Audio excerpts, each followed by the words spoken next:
Welcome to Echo English. Ready to improve your English in a real and powerful way? Here we learn through stories, real, emotional, and unforgettable. Slow, clear, honest.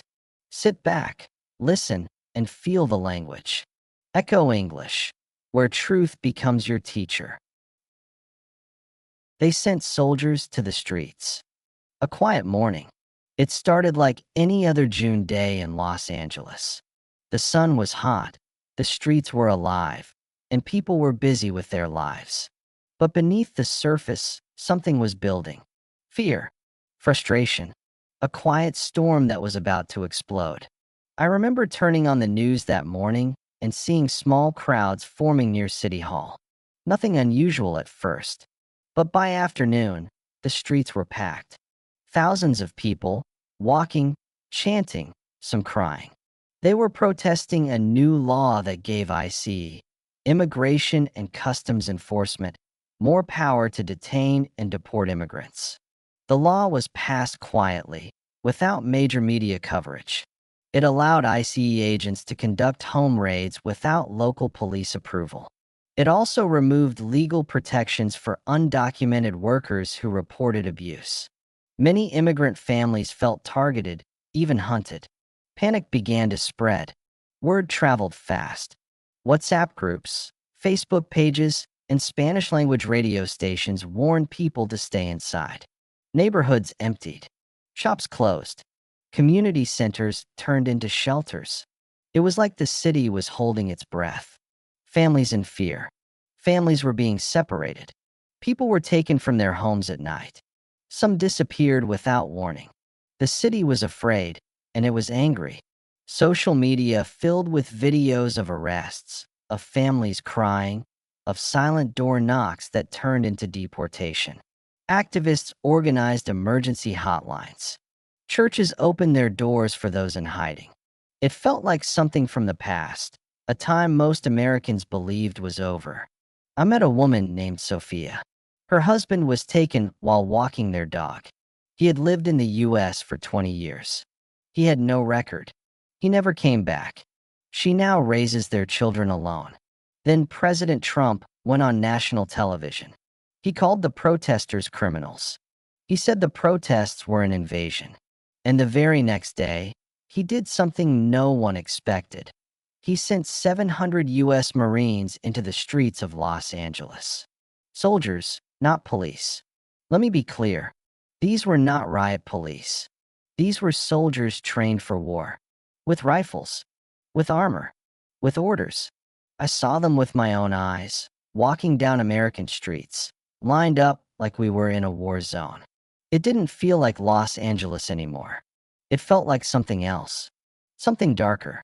They moved through the city in military trucks. Black helmets. Bulletproof vests. Full formation. It was a show of power, not protection. At first, they stood still, silent. Then the tear gas came. People screamed. Mothers grabbed their children and ran. Smoke filled the air. The city, my city, was in chaos. Helicopters circled above the buildings. Loudspeakers told people to return home or face arrest. But many refused. Some kneeled in silence.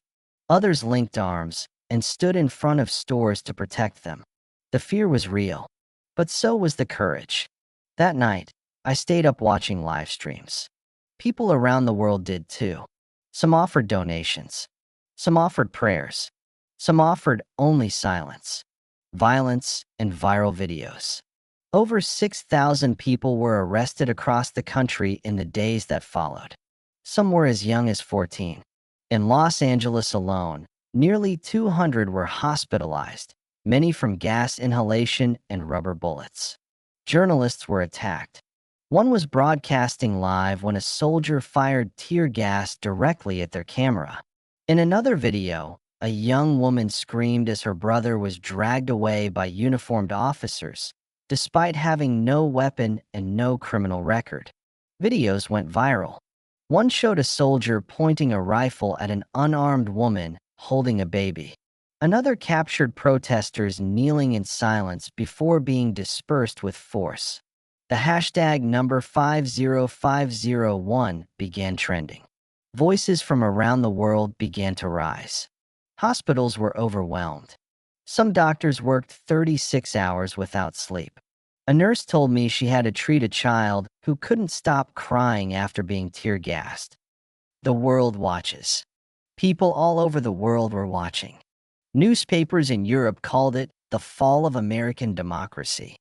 The United Nations released a statement expressing concern over the use of military force against civilians. Human rights groups called for investigations. Celebrities spoke out. Faith leaders called for peace. But the tension only grew. But the protests didn't stop. In fact, they spread. New York, Chicago, Seattle, Miami. Hundreds of thousands of people took to the streets. They lit candles, held signs, sang songs of freedom. They called it the 50501 movement. 50 protests, 50 states, one message: we belong here. In smaller towns, people stood in front of city halls holding pictures of their deported neighbors. In big cities, marches shut down entire blocks. Some protesters read poems. Others read names of the disappeared. It became more than a protest. It became memory in motion. Children drew pictures of helicopters and soldiers. Teachers created activities to help students express their fear and hope. Some schools canceled classes for safety. A movement begins. What began as a reaction became a movement. Communities came together. Strangers shared food and water. Artists painted murals. Poets spoke truth into microphones on street corners. Local businesses donated supplies. Restaurants gave free meals. Teachers created free language classes and legal workshops. People turned their fear into action. Even musicians played their part. Street performers sang protest songs. Local radio stations broadcast live from marches. Podcasts documented every step. After 2 weeks, the soldiers left, but the memory remained. The silence after sirens. The ash on sidewalks. The posters torn and trampled. New murals appeared. Messages of hope. Portraits of the disappeared. Names of the brave. The city itself became a living archive. Some people called it the moment America broke. Others called it the moment America woke up. A line was crossed. What do I call it? I call it a line that was crossed. A truth that can't be unseen. A reminder that even in a free country, freedom must be defended. Even now, months later, I walk those same streets.